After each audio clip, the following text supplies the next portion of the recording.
I've been thinking a lot about this topic lately, and it may be because I am going to turn 54 next month. But um, I've noticed a lot of women online, famous people, people that, that I grew up watching, people that are getting to be in their 50s and 60s, and they are making some decisions for themselves. And the public reaction to those decisions are just astonishing to me, because what are our expectations for other people, and why are we having expectations for other people? If we think that somebody was attractive like in the 90s, and then they decide that they are going to change how they dress or how they live or how they look, you know 20, 30 years later, why do any of us care what those people look like? Is there really anybody in our life that how they look really reflects on us? I mean, you could make an argument for your partner that if your partner looks a certain way, that might reflect on you, or, whatever. But for the most part, no. Like, I don't really think like that. I don't really think about like how my partner dresses when we go someplace. I trust them to be an adult and to dress, how they want to dress for that occasion. And if they have a question about, do you think this is okay to wear there, then yeah, then I'll give my opinion. But by and large, I don't really have opinions on how I dress, how my children dress. I mean, they're adults now. Um, it's funny to me that people are investing so much into what people look like. And I touched on this a little bit in my last video about subscribers. And in that instance, it might make a tiny bit of sense for people to give me their preferences because they are subscribing to me. They are paying a monthly fee. So if they say, I'd like to see more of this, then that's them giving me feedback on my product. But if I'm just posting a video on X, if I'm posting a video on YouTube or on Instagram, and people are giving me feedback about, a hair color that they prefer, a hairstyle that they prefer, are they entitled to do that? Yes, if they want to. But what is our emotional investment in somebody else's appearance? Where does that come from? Because if you click on the profile pictures of some of these people that are doing this to women that are, and I'm going to touch on like who I'm talking about in a minute, but if you look at who's making these comments, there is a really interesting Instagram account, and I cannot, if I knew the name of it, I would link it. I stumble across it every once in a while, but it's a woman that takes like posts by like Jennifer Aniston, J-Lo, Susanna Hoffs, whatever, like women that are in their 50s and 60s that are still very active on social media. And then she will do the comments under their picture, and there'll be these women who are either like their makeup styles are not at all what my makeup styles would be, or they are physically not in really good shape, or they are not really taking care of themselves, or they are extremely wrinkled, or they are whatever. And I don't say that because of how I feel about their pictures. I'm saying that because of how they respond to the other people's pictures.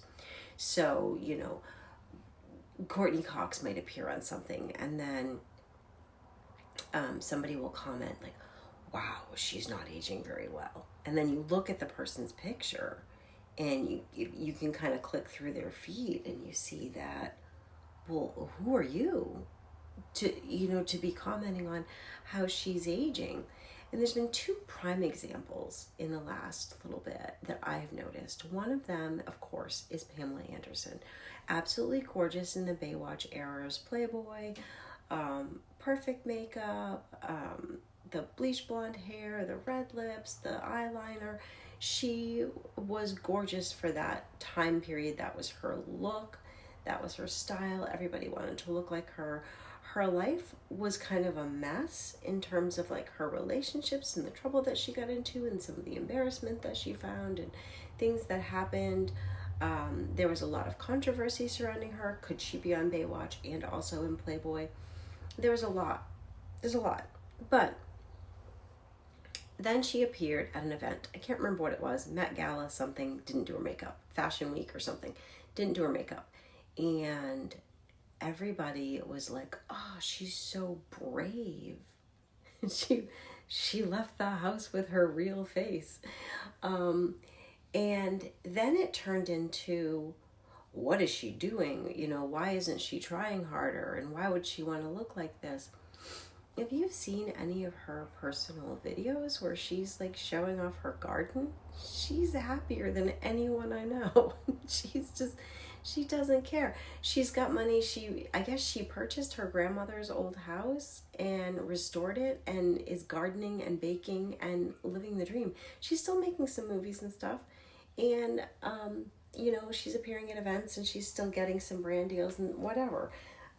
But she changed her look. And then recently, there was an article where they said she's returning to her older look. And the first 100 comments on it were, finally, and thank God. And I don't know what she was doing. Why do we care so much? The newest one that I saw was Heidi Klum.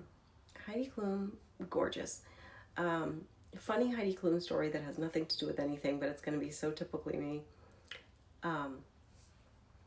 I was pregnant with my second daughter, and we were trying to decide what to name her. And we didn't know boy or girl yet.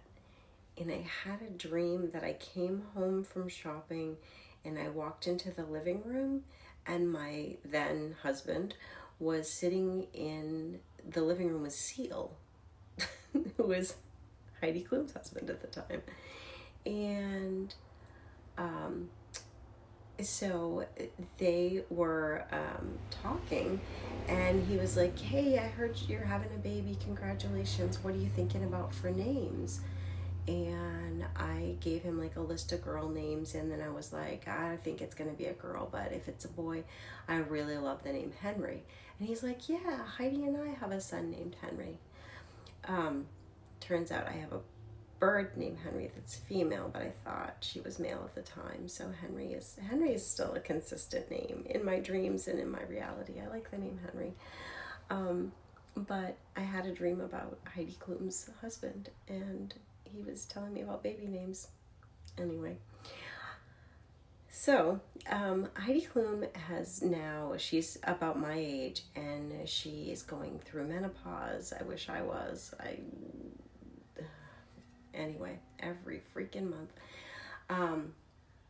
They assure me it'll happen eventually, that I'm not going to be 60 and still having it, but we'll see. But as you enter this perimenopause, menopause age, you start to put on weight. I've put on quite a bit of weight, and I'm about 20 pounds heavier than I want to be. Also, your gut, you're a little puffier, and things start to change. Your skin changes, your hair changes, your whole body starts to change. And so anyway, I still have a sinus infection. Sorry if I'm snotty. Heidi Klum decided when she was going through, she now has a new husband, and he told her, you look great. You don't have to be skin and bones. You look great no matter what. And if you've got a little extra weight on you, it looks really good on you, and I wouldn't worry about it. And so she's like, you know what? I'm not going to worry about it. So she started, doing all these runway shows. She's doing all this stuff. She's at her higher weight. Now, Heidi Klum's higher weight, realistically, and I live in Maine, so a lot of the women around me, their dream weight would be Heidi Klum's weight. But for some reason, her current weight, her heavier weight. But for some reason, everyone's giving her crap about being heavier. And I'm seeing her, she's tall, she's beautiful, she's Heidi Klum. She's Heidi Klum. She looks beautiful. And she's out on the runway, and she's posing, and she's got a little bit of a stomach. She looks like she ate today. That's, and I don't mean that in the trendy, that makeup ate. I mean, she looks like she had some food that day. And whatever, people have to eat or they'll die. And people are like, oh, a little bit too much Haagen-Dazs, oh, a little bit too much of this, or maybe you should back off, maybe you should hit the gym, maybe you should. For one thing, she looks beautiful. She's at a healthy weight. I would argue and I would bet money on the fact that if you were to look at her stats for her height and her weight and everything, she's probably at like the perfect weight for her body to be healthy. But people want her to look a certain way, and I guess that's my big question today. And if you guys have answers, if you guys have insight into why this is, why do people feel that a stranger that they will never encounter in real life has to somehow conform to ideas that they themselves don't even conform to? I mean, it's crazy. And it goes both ways, because sometimes I'll say that I want to lose a little bit of weight, and they'll go the opposite way to try and encourage me not to. I think we need to look how we want to look. I mean, within reason. If we're healthy, we're not hurting anybody. Why does it matter to anybody? And I get it, I am in an image-based business, and people subscribe to me to see certain things. And so they have opinions on whether things are, presented in a certain way. If they like my hair up, they like my hair down, they like my hair red or black or whatever. If they like me to be thinner or heavier, or have certain things shaved or not shaved. But the point is, those people, if they subscribe to me, they're subscribing to me. So they're going to see me. If they stay with me, they're going to see me a little heavier. They're going to see me a little thinner. They're going to see me shaved. They're going to see me unshaved. They're going to see me with makeup. They're going to see me without makeup, hair up, hair down, whatever. I mean, I know that there are subscribers that if I were to just go like with a bob cut like this, or I've had this before, but like if I were to do my hair like this, shorter, easier to take care of, whatever. If I were to do that, there are subscribers I would lose because they like longer hair. And, there are subscribers that I would gain if I went to like a little pixie cut and did something a little bit more like that. There are people that would prefer that look on me. So it's all personal preference when it comes to attraction. But the issue that I want to discuss, and I'm hoping that you guys can give me some insight into, is why does it matter if it's just like somebody commenting on somebody else's YouTube post or their Instagram post? Why does it matter if they're not wearing makeup, or if they're a little heavier, or if they're aging? Because we all age. I'm about to turn 54 next month, and I know that people can tell, like I've got some gray hair, and I've got my teeth I've had since, my teeth came in. So my teeth are 54 years old, and they are not perfectly straight. They are not perfectly white. They are my teeth. And as long as they are healthy, and I have the proper jaw alignment and everything, my teeth are my teeth. My weight is my weight. My hair is my hair. I'm going to do things from time to time with my hair that I like, but does it really matter? Does it matter to anybody? And especially to like people that don't subscribe to me on my adult sites, why does it matter what I look like? Why does it bother people so much? And that's just my thought for today. So I know I'm kind of rambling, but this has been bothering me for a few weeks, and I've been wanting to do a video on it. And anyway, because of the Pamela Anderson stuff, and then I saw the Heidi Klum stuff, and I'm just like, what is going on? What is going on in this world? And I'm curious. So let me know what you think. I love you guys. Take care. Be you. Be kind. Be nice to people. I love you.